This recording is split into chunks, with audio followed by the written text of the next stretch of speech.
Chapter 3. What is the snow globe and how do I put it to work?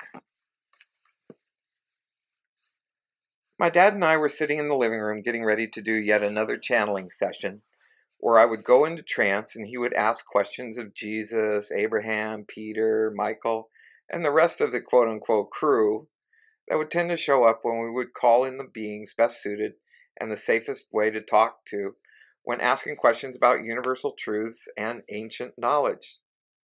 The books we were working on at the time are the Bible Speaks series, which I begrudgingly agreed to do mostly to make my dad happy. Looking back now, I am happy I caved in and worked on those books because everything that I know now has come from the hundreds and hundreds of hours that we spent talking to the so-called authors of the New Testament in the Bible, and many more, including Jesus and Mary, and of course, our higher selves.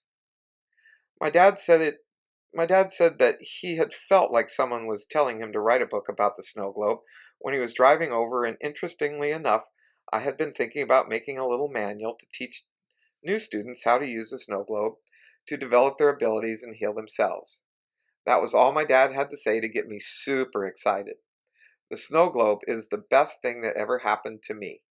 The snow globe has protected me, it has helped me to teach, and most importantly, it has helped me to see energy when I could only hear it before I started working with the snow globe. I realize this sounds crazy, however, the crazier the better sometimes.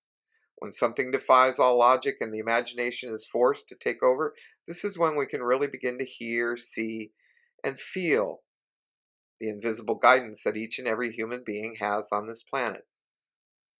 The following is a channeled session me and my dad had. Jesus is me and my dad's shared guide, and pretty much the only being my dad, being a Christian, would trust throughout the creation of our books. So as always, he showed up to deliver the information. Peter, who was his usual goofy and fun-loving yet wisdom-filled self, was there along with Mary Magdalene, who didn't share much that day but explained that she came to watch. In addition to those two, here were In addition to those two, there were lots of people from above, including mine and my dad's higher selves, who joined in to watch the sessions, but for the most part, this was all Jesus. We had been given an outline to follow in a previous session, so we covered a few topics on how to use the snow globe and for what purposes, such as relationships, work, and the manifestation of the things we desire in our lives. End of chapter.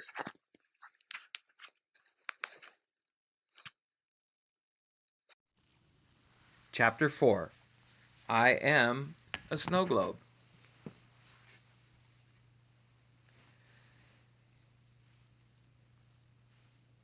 Okay, this is a transcription, and Marissa and I will be speaking back and forth to each other. So I'll identify Marissa and then I'll identify Joe, but hopefully that won't distract you in any way, form, or fashion. This was a snow globe recording with Jesus on April 30th, 2016. This is Marissa. Peter and Jesus are here. Our higher selves are here, as are Adam and our highest level shared guide, Michael. Noah's here also. I think Noah's a layer of your higher self. He's saying, I am Big Joe. I am also an ascended master. And this from Jesus. Yes, yes, my brother, you have been doing your work. You have been doing your work, and in doing this, you are ascending. You are moving in line with all aspects of yourself. And for this, we are very proud. But what you must understand is even by just clearing out your snow globe every day, there are things that will be missed. This is why we are so excited about this book. Because although it seems simple and although it seems like things that we have already talked about before, there are things that you will soon forget because we will get into other more complicated things. And then it won't be as exciting for the two of you to put this into a new book. We want to memorialize this teaching because the snow globe will change the world. Joe. Okay, it's going to be simple. I use the snow globe all the time. I tell people, look, it's really simple. Marissa, what Jesus is saying, he says, and here's Jesus. What we would like to say is that the snow globe, although it is just a visualization of a common ordinary snow globe, is attached to the idea that it symbolizes your entire energy field. We do not need to be specific about which layers of the aura are in the snow globe and which layers are not in the snow globe, just where the consciousness is. We do not need to be specific about any of this. All we must do is say, today, right here, right now, set the intention that the snow globe that we speak of in here is an all-encompassing field of energy surrounding all layers of a human being. So when someone is calling in the gold and liquid Christ-light energy from above, the white light from the Creator, and silver light from the Creator Self, or the I Am, they are clearing out all the layers of their mental, emotional, and spiritual body. Prior to this, it was set that the snow globe was just the spirit realm around the physical body. We are changing it now to simplify and also make the healing more effective and multidimensional in nature. Joe. Okay, first thing is, how does a person visualize the snow globe? What do they ask for from Jesus to set up their protective snow globe? Jesus responded, first of all, the person does not need to ask me, Jesus. They do not need to ask anyone. They can ask Source, the Creator Self within, or the Divine White Light in general, but all they really need to do is ask their own mind. Through their mind's imagination, all they must do is ask to see themselves and the field around them as a snow globe. All they must do is say in their mind, I am a snow globe. They may imagine that they are in the statue. They may imagine that they are the statue inside of this snow globe. They may imagine that the water and snowflakes are the energy in the field around the physical body, and that the glass is the outside of the quote-unquote personal bubble or aura. You may imagine how far out from your body or how big your snow globe is. Some days it may be 30 feet in diameter. Some days it may only be 2 feet. Some days it may be 5 feet. All the person must do is use their mind within their brain to imagine this snow globe all around them. Once they imagine what this looks like, then they must imagine what the statue, which represents you, the physical body, looks or feels like. Then they may take their attention to what the snowflakes floating around the statue within the snow globe feel like to them at that particular moment. Do they feel heavy? Do they feel light? Do they feel dark? Do they feel white? Does the water feel clean? Does it feel goopy? Does it feel dirty?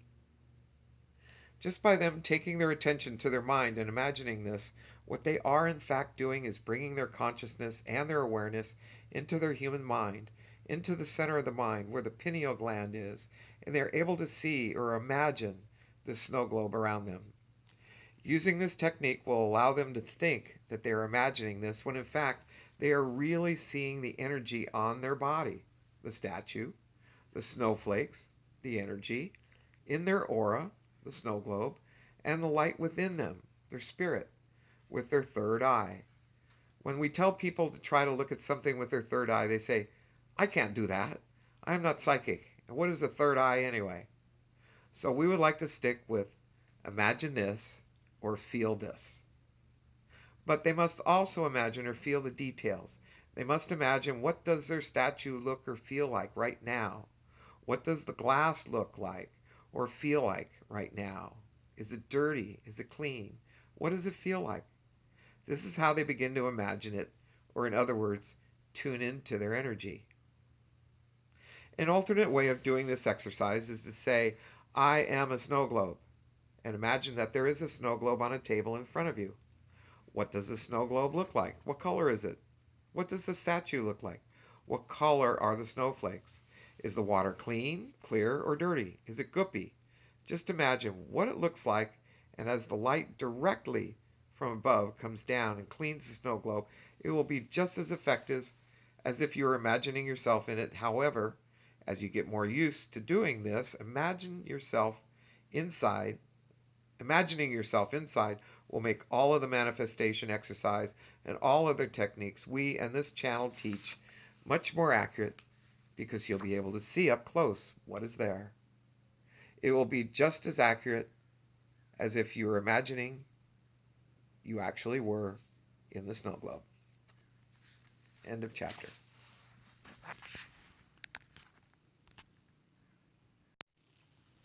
Chapter 5, Connect to the Higher Self.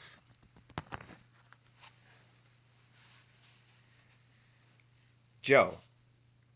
So, before they ask for the Christ light or source to come into the crown chakra of the statue inside the snow globe, do they also visualize that they have set up their snow globe with all the darkness and the stress and the cords and everything else that have caused them to come to ask for the snow globe, or do they visualize it as clean? If they visualize it as goopy, do they then visualize the light as it comes in so that this incoming light will blow all the darkness away? Should they picture the darkness inside their snow globe as well, prior to asking for source to bring in the energy to blow it all away? Jesus responds, yes, and the magical thing about this, the magical thing about the encryption, so to speak, that we're putting into this book is that by people just imagining the snow globe around them and looking to see what their snow globe looks like in their imagination, one day they may see themselves as a horse in the middle, a beautiful decorated horse, and they may see their snow globe as being 50 feet wide, and it is sparkly white. There is no muck. There is no dirt in it. Other days it may be covered in goop, and there may be a tiny little gremlin statue in the middle, or they may see themselves as a statue with a little gremlin on the statue. They must just allow their imagination to run wild, so to speak. Based on what their energy is like and the way that their brain reads the energy is how they will imagine the snow globe at that particular time. So they do not need to put any dirt within it, but if they imagine the snow globe and the dirt is there, it is because they have energies that need to be cleaned. With the snow globe visualization, we are asking the imagination to become a magical tool in healing and manifestation as a human. So just know that if somebody has emotional cords and dirt in their snow globe, they will just magically imagine that it is there. And what we must say is, many people will say, I must just be imagining this, I must just be making this up. And what we must say is, why would you be making this up over anything else? Why would you be making it up? The grand thing about the snow globe and the encryption that we're putting into this book is that there are no expectations of anything. Somebody isn't actually visualizing themselves. They're not actually visualizing their chakras. They're not actually visualizing layers of their body and aura. They're visualizing a snow globe with no attachment to what appears in their mind. Because of this, they will accurately see what is in their field. Joe. The first topic are the cords, the attachments, and the spirit. Jesus. Well, first we must teach how to connect with the higher self, connect with the Christ light. To that, Joe interrupting, after the snow globe has been established, Jesus, after it's visualized, yes. Once one has visualized and seen what the snow globe looks like, what they must do is take their attention to just above the solar plexus and below the heart. So, the bottom of the ribs, in between the ribs, this is where the spirit resides in the physical body. This is where your spirit burns bright. One can take their awareness or their focus to this area and see or sometimes feel this bubble of light within their statue. Some days this bubble of light may be very bright and big. Some days it may be very dim and small. Some days it may almost be non-existent. What one must do is imagine that a big, huge, bright light from above your snow globe, is shooting in from the top of it, down into the bubble that is inside the statue. Joe, like a laser beam? Jesus. Yes, a laser beam is one way to see it. Some see a waterfall. This channel sees a beautiful, bright, crystalline, mercury-like liquid.